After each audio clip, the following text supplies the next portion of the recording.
En immersion. Un podcast de Cotentin unique par nature, réalisé par les Cotentinois.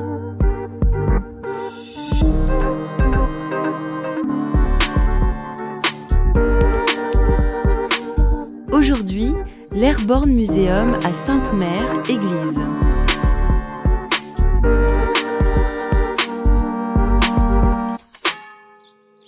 La place de Sainte-Mère-Église est calme. Devant l'église, suspendu au clocher, le mannequin du parachutiste John Steele veille silencieusement. Ce matin, Christelle et son mari prennent un instant pour observer cette figure emblématique du débarquement. C'est impressionnant de se dire qu'un homme est resté suspendu ici pendant 45 minutes pendant que le combat se déroulait sous ses pieds, juste en bas. On a du mal à imaginer ce qu'il a pu ressentir. Ce parachutiste américain de la 82e division aéroportée est devenu l'un des symboles de la libération de Sainte-Mère-Église. Aujourd'hui, Christelle s'apprête à remonter le fil de cette histoire au cœur de l'Airborne Museum. Ils franchissent les portes du musée, découvrant un vaste espace dédié aux parachutistes et soldats des planeurs américains. 5 pavillons racontent ici la Seconde Guerre mondiale et l'engagement des troupes aéroportées. Waouh, c'est immense! On sent déjà toute l'histoire qui plane ici. Attends, regarde, il y a un panneau, viens. Je crois qu'il faut qu'on se dirige vers ce pavillon. Le parcours commence par le pavillon de l'occupation. Dès l'entrée, un drapeau nazi domine la pièce, accompagné de chants militaires allemands. L'atmosphère est lourde. Quelle ambiance pesante. On ressent vraiment l'oppression de l'époque. Tu entends ça? Ces chants militaires allemands? C'est assez lourd, non? Et ce grand drapeau d'Asie, juste dans l'entrée, c'est glaçant. On ressent l'oppression. On a vraiment le sentiment d'être observé. C'est impressionnant toute cette collection. On peut trouver des lunettes, un lexique franco-allemand. Ah bah dis donc. Ah, des cigarettes aussi. Ah, moi qui croyais voir que des armes, c'est vraiment une collection très riche. Je me suis toujours demandé comment ils arrivaient à coder leurs messages. Ah, regarde, c'est écrit « Le plan bleu, sabotage des lignes électriques ». C'est assez impressionnant, hein. Grâce à l'Histopad, une tablette numérique inclue dans le prix du billet de la visite, Christelle plonge dans une reconstitution immersive de Sainte-Mère-Église occupée. Les images 3D lui font revivre les instants sombres de la guerre. Alors, qu'est-ce qu'on a là? Scannez l'image et découvrez Sainte-Mère-Église. Eh ben écoute, on y va. Oh, mais on a l'impression d'y être. Attends, je vois un petit point lumineux là. Hop. Une photo d'époque. C'est vraiment des belles archives, hein. Mais qu'est-ce que c'est que ça? Alors attends, je vais appuyer. Ah, bah tiens, j'ai gagné ma première relique. Alors ça va vraiment plaire aux enfants. En entrant dans le pavillon C-47, Christelle lève les yeux. Devant elle, un véritable avion de transport surplombe la salle. C'est un des moments forts de la visite. Christelle s'approche de l'avion, éblouie par la grandeur et le réalisme de la scène. Ah bah je comprends mieux. C'était noté C-47 sur le pavillon. Il est immense cet avion. Ah mais c'est le Douglas C-47 Skytrain. Ah mais c'est vraiment un vrai d'époque. Il est incroyable. Je me demande comment ils ont fait pour le rentrer. Et tu as vu tous ces parachutes? Il y en a même un avec des images d'archives. T'avais déjà vu un hologramme? Moi, c'était la première fois. J'ai trouvé ça vraiment innovant. Maintenant qu'on a eu toutes les explications du capitaine, à nous de jouer. On va pouvoir aller au simulateur de saut. Au fil de sa visite, curieuse, Christelle s'approche du simulateur de saut en parachute. Casque sur la tête, harnais ajusté, elle s'apprête à vivre l'expérience d'un saut dans la nuit du 5 juin 1944. Bon alors, comment ça fonctionne ce harnais? Bon allez, j'y vais la première. 3, 2, 1, c'est parti, on y va. Christelle se lance dans l'expérience du simulateur de saut en parachute. Après avoir enfilé un harnais, elle fait un saut virtuel en toute sécurité. Une expérience qui la plonge dans la peau d'un parachutiste de la 101e division. Oh, j'avais l'impression d'y être, hein. C'était amusant, mais quand même, quand j'y pense, de les imaginer comme ça, sauter dans le vide, ça devait être terrifiant. Bon bah écoute, hein, tu vas me dire, c'est à toi. La visite se poursuit dans le pavillon Neptune. Ici, un second avion C-47 ouvre ses portes. Cette fois, Christelle peut entrer à l'intérieur. La réalité sonore et les effets immersifs lui permettent de mieux comprendre l'expérience des soldats. C'est vraiment réaliste. Tous ces hommes entassés avec leur équipement qui attendent pour sauter. Oh, et puis ce bruit, c'est stressant.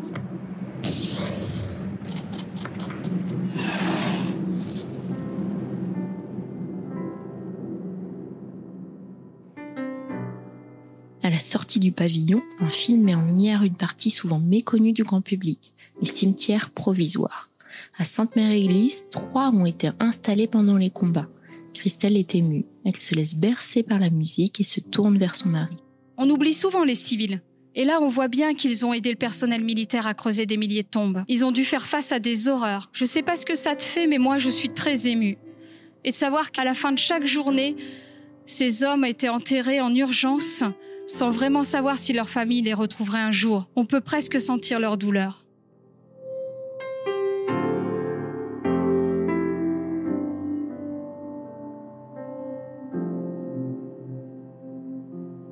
Oh, mais lève un peu la tête, regarde cet avion. Alors, il s'agit d'un Piper Cub, Grasshopper. Qu'est-ce que ça veut dire, Grasshopper? Il tire son surnom de sauterelle. Oh, du fait qu'il effectue des rebonds au roulage. Oh, c'est marrant d'avoir des anecdotes comme ça. Le parcours les mène ensuite vers le pavillon Waco, où Christelle découvre un des 7 planeurs Waco restants au monde. Alors là, on arrive dans un univers complètement différent. Oh, et ce grand drapeau américain qui nous accueille dès qu'on arrive. Et alors, qu'est-ce qu'on trouve près de ce drapeau?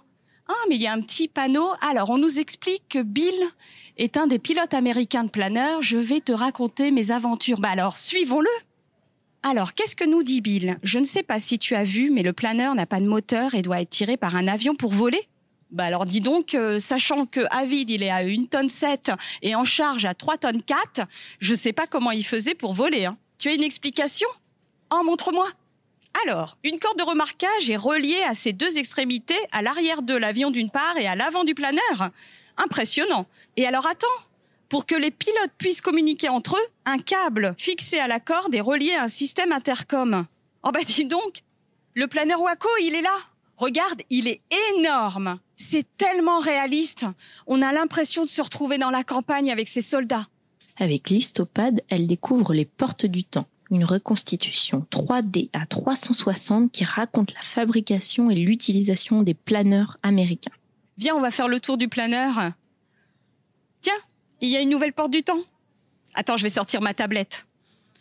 Alors, qu'est-ce qu'on y retrouve? Une zone d'atterrissage. Je vais appuyer là. Un poste de radio. Qu'est-ce qu'on nous explique là? Ah, les aspects historiques avec les notifications. Et là, une chronologie pour voir l'évolution de la campagne de 1944 à aujourd'hui. C'est vraiment riche. La visite touche à sa fin dans le pavillon Reagan. Christelle s'installe dans la salle de cinéma. Le film d'archives défile. Les premières heures du débarquement, la libération de Sainte-Mère-Église et le retour des vétérans.